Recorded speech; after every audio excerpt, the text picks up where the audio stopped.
Hello बच्चों, let's read the question. Boron compounds behave as Lewis acids because of their. तो देखो, हमें question में पूछा है कि बोरोन के जो कंपाउंड्स हैं वो एज लुईस एसिड क्यों एक्ट करते हैं।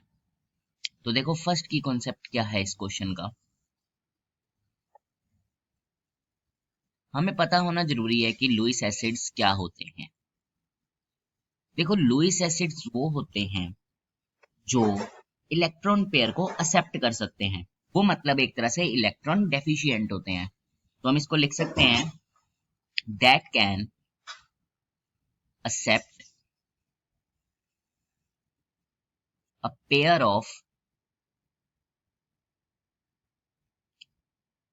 नॉन बॉन्डिंग इलेक्ट्रॉन्स या फिर इलेक्ट्रॉन्स कह दें हम। ओके, कि मतलब उसमें क्या होता है कि हमारे पास जैसे कोई भी कंपाउंड है उसमें कम इलेक्ट्रॉन्स है तो वो एक्सेप्ट कर पाता है, तो हम उसको एक तरह से लुईस एसिड बोलते हैं। तो अगर हम बोरोन के कंपाउंड देखें जैसे BF3,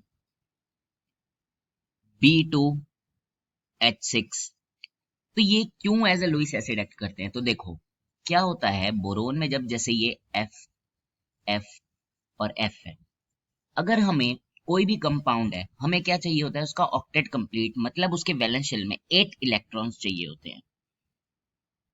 लेकिन यहाँ पे हमारे पास कितने हैं, अगर हम काउंट करें 1 2 3 4 5 और 6, सिर्फ 6 इलेक्ट्रॉन है। तो इसका मतलब ये इलेक्ट्रॉन डेफिशिएंट है। ओके, जब इलेक्ट्रॉन डेफिशिएंट हो गया ये, तो इसका मतलब ये एक्सेप्ट कर पाएगा, इसलिए ये लुईस एसिड है। अगर अब हम B2H6 को देखें तो B2H6 कैसे होता है हमारा, ये है बोरोन। यहां पे क्या होता है, बनाना बॉन्ड्स होते हैं। ओके, बनाना बॉन्ड्स होते हैं दो। अब बनाना बॉन्ड से हमारा क्या मतलब है, इसको बनाना बॉन्ड्स तो हम एक तरह से इसलिए बोलते हैं क्योंकि ये बनाना की शेप में होते हैं। लेकिन इसमें होता क्या है ऐसा, इसमें क्या होता है, ये 1 इलेक्ट्रॉन से बॉन्ड बना होता है। ठीक है, इसको हम बोलते भी हैं 3 सेंटर्ड 2 इलेक्ट्रॉन बॉन्ड। अब वो क्यों, देखो क्या होता है, बोरोन के पास तो एक ही वैलेंस इलेक्ट्रॉन बचा, बोरोन के पास 3 वैलेंस इलेक्ट्रॉन है समझो। ठीक है, 2 इसने यहां यूज कर दिए हाइड्रोजन के साथ बॉन्डिंग में, अब इसके पास एक बचा है। तो ये क्या होता है, एक इलेक्ट्रॉन से ही बॉन्ड बनाते हैं। हाइड्रोजन के पास जो एक इलेक्ट्रॉन है वो यहाँ पे बॉन्ड क्रिएट कर देता है, और सिमिलरली नीचे वाले में भी यही होता है, यहाँ पे भी एक एक इलेक्ट्रॉन से दोनों बॉन्ड बन जाते हैं। तो एक तरह से इसका ऑक्टेट तो फिर भी कंप्लीट नहीं हुआ, क्योंकि अगर हम एक बोरोन में इलेक्ट्रॉन्स गिने तो कितने होते हैं, दो, दो चार, और एक ऊपर नीचे, तो ये 6 ही हुए फिर से। तो ये भी एक्सेप्ट कर पाता है, इसलिए ये भी as a Lewis acid act कर पाता है। तो हम ऑप्शन देखें अपने, तो हमारा फर्स्ट ऑप्शन है ionisation property, no. Electron deficient nature, बिल्कुल सही बात है। एसिडिक नेचर, नहीं। कोवलेंट नेचर, नहीं। तो देखो हमारा जो ऑप्शन सेकंड है वो हमारा आंसर है।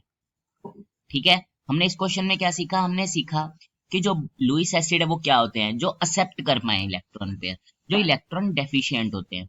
वहीं हमने BF3 में भी देखा कि उसके 6 इलेक्ट्रॉन्स हैं ऑक्टेट में, और हमने देखा B2H6 में हमारे पास बनाना बॉन्ड बन जाता है, उसके कारण वहां पे क्या होता है, 3 सेंटर 2 इलेक्ट्रॉन बॉन्ड होता है। और वहां पे भी हमारे जो ऑक्टेट है उसमें 6 इलेक्ट्रॉन ही होते हैं, इसलिए वो भी इलेक्ट्रॉन डेफिशिएंट होता है और एक्सेप्ट कर पाता है। ठीक है, इसलिए उसको हम एक तरह से लुईस एसिड बोलते हैं। I hope you understand it well.